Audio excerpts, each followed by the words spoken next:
Have you ever heard of a heist where the robber walked away with what would be millions today without a single weapon or a mask? Well, in the small Irish village of Bellewstown, they still talk about a man who did just that. His name was Barney Curley, a mysterious and incredibly sharp gambler who pulled off the perfect crime, completely legally. So how on earth do you do that? How do you pull off a robbery by using the system's own rules against it? Well, this is the story of how one man's deep understanding of a system's weak points became his greatest weapon. This is the incredible tale of the 1975 Yellow Sam betting coup. Okay, let's set the scene. The date is June 26, 1975. We're at the Bellewstown Racecourse, not too far from Dublin. The place is buzzing, right? Bets are flying, bookies are shouting out odds, but nobody there has any idea that they're about to witness something that will go down in horse racing history. But the mastermind of this whole thing, Barney Curley, he wasn't mingling with the crowds. Nope, he was hiding in the thorny bushes, watching everything unfold. You see, his reputation was so infamous that if any of the bookmakers even saw his face, they'd immediately suspect something was up and might even shut down betting entirely. So who was this guy? Who was this man who could make an entire industry shake in its boots? To really get how this crazy plan worked, we first have to understand the man himself. And, well, the pretty desperate spot he was in that led him to this very moment. Barney's life was all about gambling, right from the very beginning.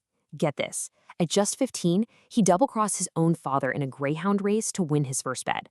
His dad would drug his slowest dog to make it win, but Barney secretly drugged a different dog and bet on that one instead. A year later, though, his dad suffered a huge loss that threw the whole family into debt.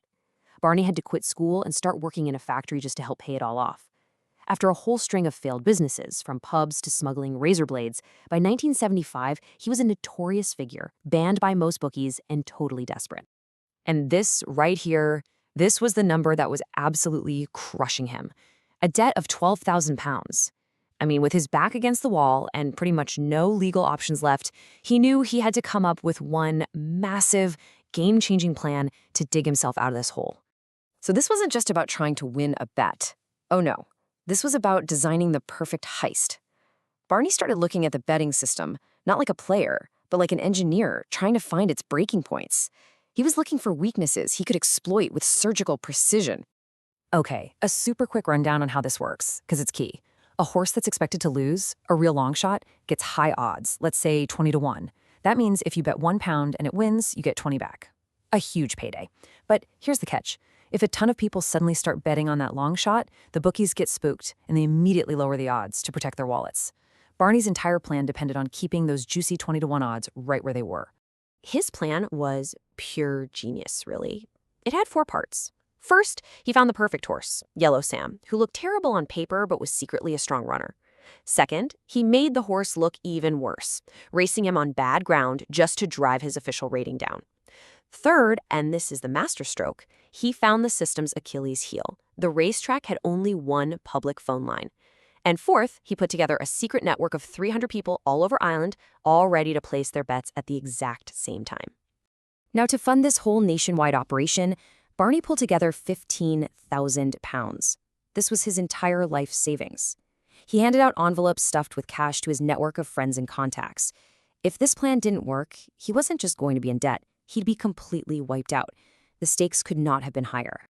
So, on race day, this incredibly complex web of timing, deception, and high-stakes strategy all came down to just a few frantic, crucial minutes. The clock starts now. With just 25 minutes until the race, Barney's trusted friend, a guy named Benny, casually walks into the track's only public phone booth. His job was simple, but absolutely critical. Take control of the single communication line connecting the bookies at the track to the outside world. So Benny picks up the phone and starts putting on the performance of a lifetime. He's wailing, telling the angry queue of bookies forming behind him that his poor aunt is dying and he absolutely must stay on the line with her. People felt bad for him, but the bookies were getting furious. Barney had given Benny one simple instruction. If anyone tries to take that phone from you, you break it. So you have these two completely different realities happening at the exact same time. All across Ireland, Barney's network is flooding betting shops with money on Yellow Sam. The managers are panicking, trying to call the track to slash the odds. But at the course, the bookies are totally in the dark. The only phone line is tied up by a guy talking to his dying aunt, and so the odds on Yellow Sam? They're frozen solid at a very profitable 20-1. The second the race starts, Benny just hangs up the phone and disappears into the crowd. At that very same moment, Barney Curly, still hidden in the bushes, raises his binoculars. He watches as Yellow Sam, the horse everyone wrote off as a loser, just thunders down the track. The horse clears all 13 hurdles without a problem and wins by 2.5 lengths. The trap had been sprung perfectly.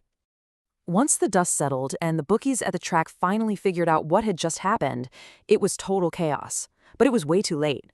The bets were in, the race was run, and Barney Curly was about to become an absolute legend. The final payout was just staggering. From his initial £15,000 investment, Barney walked away with £300,000.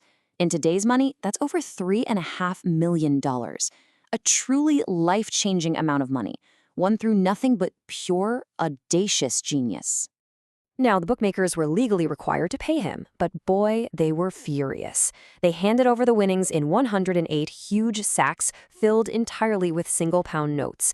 It was their last angry little gesture to show him how much they hated being so perfectly outsmarted. The Yellow Sam coup sent shockwaves through the entire betting world. No laws were broken. Barney had simply used the system's own rules against itself. Of course, they immediately changed the regulations to prevent another communication blackout like that. Barney became a kind of folk hero, the Robin Hood of racing, known for both his wild schemes and his quiet acts of charity. And his genius never really faded. He pulled off more massive wins as recently as 2014. And all of this leaves us with a really fascinating question, doesn't it? Barney Curly operated in that gray area between the letter of the law and the spirit of the game. So what do you think? Was this a master class in strategy by a genius who found the flaws in the system? Or was it just a really, really clever way of cheating?